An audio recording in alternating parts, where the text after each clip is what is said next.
So excuse me while I fangasm out a little bit.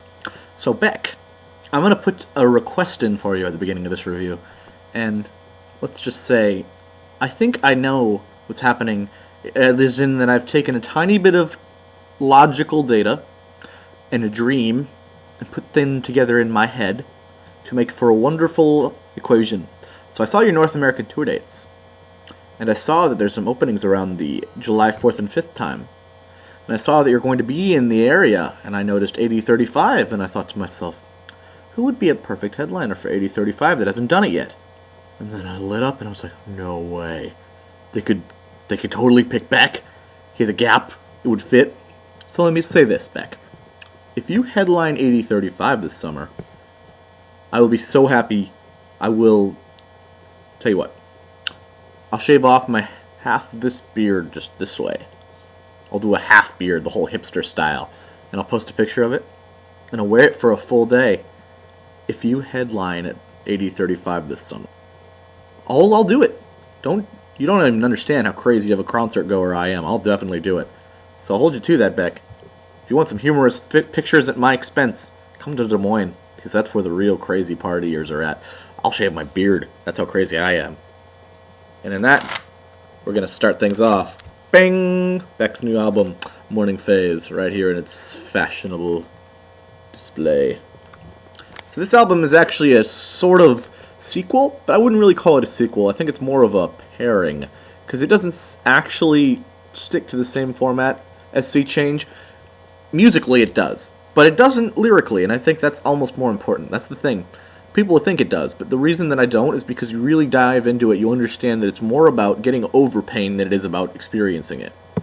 Because when Beck wrote Sea Change, oh my god, I mean, that album is horribly depressing. It's one of those get over pain albums like, oh, the Smiths. When you listen to the Smiths, you're like, oh god, I just feel like horrible crap, and I just gotta have Morrissey help me get over it. And Sea Change is just as bad, because it's like his whole life had just fallen apart. His girlfriend of long time, his significant other at the time, had left him, and it was just him, upset at the world, trying to survive, and it's one of those things that was tough for everyone, but it was so captivating, and everyone could feel the pain and the misery and the beauty of it, and that was why it was such a captivating album. It's still one of the best of Beck's career, and everyone still anticipates that it's, one of the best albums of the decade, even. And yet Morning Phase is the same musically, even bringing back familiar players to play on the album that played on the Sea Change band, because if you know, Beck sounds different on every album and has different bands for every sound. He's crazy like that. I think it's different, though. I think I'll go through it and I'll explain why I think it's different. It's different in the way that the lyrics and the message of the overall album come off. I think this one's happier, even though he went through equally sad times on this album. So we'll get to that, but let's do some history. So, Beck. Beck Hansen, born David Beck Campbell. Stage name is Beck, of course. He's an American musician, songwriter, and multi-instrumentalist. Beck rose to fame in the 90s with his song Loser, which if you really know, you know it. Everyone knows this song. But Beck's actually been around a long time, as everyone. Beck was actually born in Los Angeles, California, to David Campbell, a Canadian musician, and Bibi Hansen, a visual artist and former Warhol superstar. Bibi's maternal grandmother was Jewish, and Bibi's father, Al Hansen, was partly Norwegian.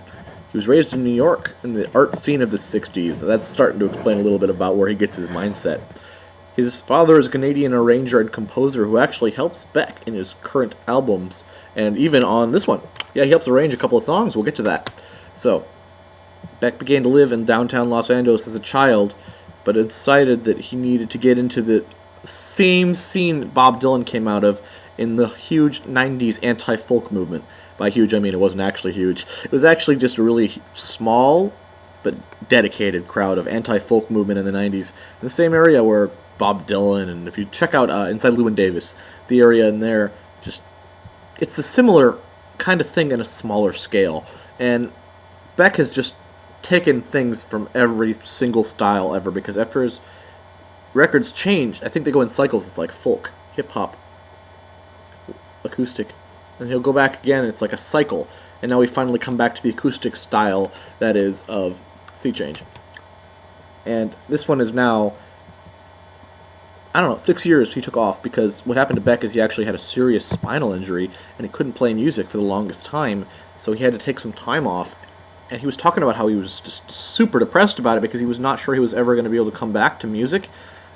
I can't even imagine, because it's something that's such an important and integral part of your life that you never know would come back, and that's a lot of the songs, is like just sad but happy that he's back, because he wasn't sure he was going to be, and that's the difference between Sea Change and Morning Phase mostly, is that overcoming it, not just like wallowing in it. Before he was just like, I don't care, go away, but now he's like, I've come out the other side and I'm here to show you what can be of your life. I think that's really important. So, let's go down the album. So, Beck starts off the song with Cycle, which is a little simple ambient light folk song, and it's an intro to the next song, Morning.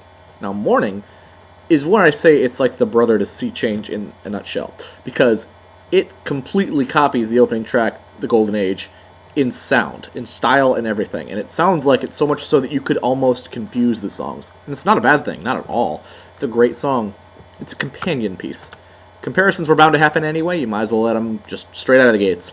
So, I want to do this thing where I just check downer checks, because this is one of those albums that's, is it depressing? Because Sea Change was. So let's check each track to see, is it depressing, with what I call a downer check, as Sea Change does very best, as it would say. It's very sad because he's copying the same style of Sea Change on this one. The next track, Hard as a Drum, he talks about his organ and how it beat him down day after day, just not being able to play on his organ, and I think it's a huge song about his spinal injury and how he was not able to play music for a while, and he took 6 years off because he couldn't play live and it hurt him, and not knowing if he would be able to come back. It could have been even a Crosby, Stills, and Nash song. It's got that similar element. He does a lot of research on older artists that are big inspirations to himself. Downer check. We're glad to be playing music, looking back on when he couldn't, but there was some sad times and he's over them. And the next track is Say Goodbye. It's one of the best songs on here, and it tells this painful story of feeling empty and alone, and when he couldn't play music again. But this one's a lot more in the moment of just the pain itself, not getting over it, but living in it. And this one it channels Neil Young's Harvest a little bit. It's a beautiful folk song, but I would say Downer check, beautifully painful, man. I mean, it's just tough to watch. It's one of those things. Blue Moon.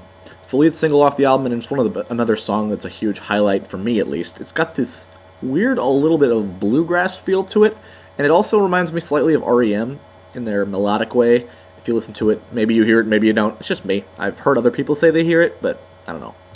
It's still lyrically depressing. It's dealing with being alone. However, he's more learning to be with just himself, than being sad about it. He's like, I have to be by myself some of the time, and that's normal, and that's okay. And I think this song, great example of that. It's just like, I know that you can't always be with people, so you got to be used to being just yourself. It makes awesome use of a mandolin. Downer check. Not so sad, more self-strengthening. Unforgiven. This one makes excellent use of his father's arrangement on strings and piano.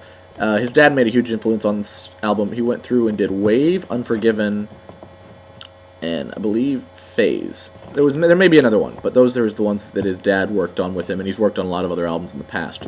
But back to the thing.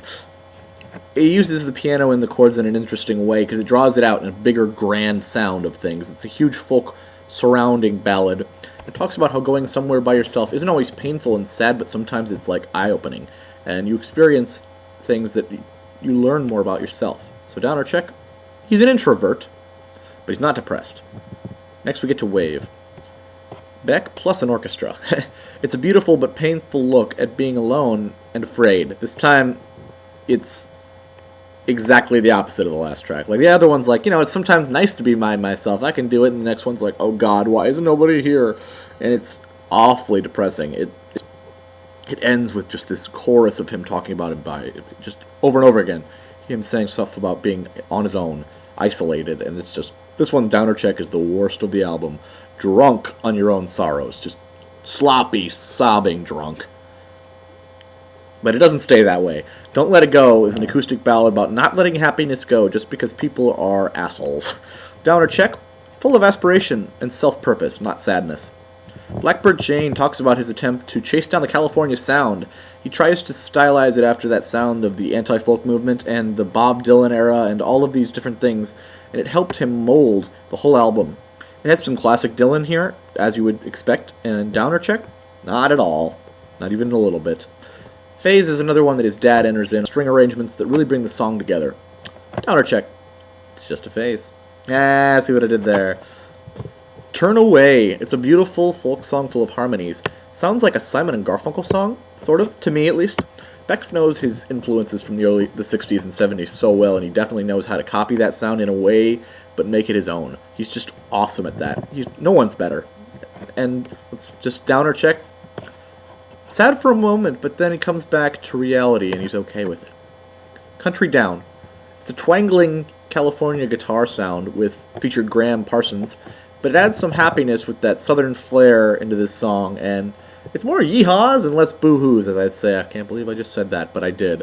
Walking Light is the last song on the album, and it's a beautiful end of the album. It's an ending ballad about how this album helped him work through some of the pain of not being able to play music, as he was just sort of working his way into playing more and more music. This painful things in life were actually pushed aside by his love for music, and I think that's really beautiful.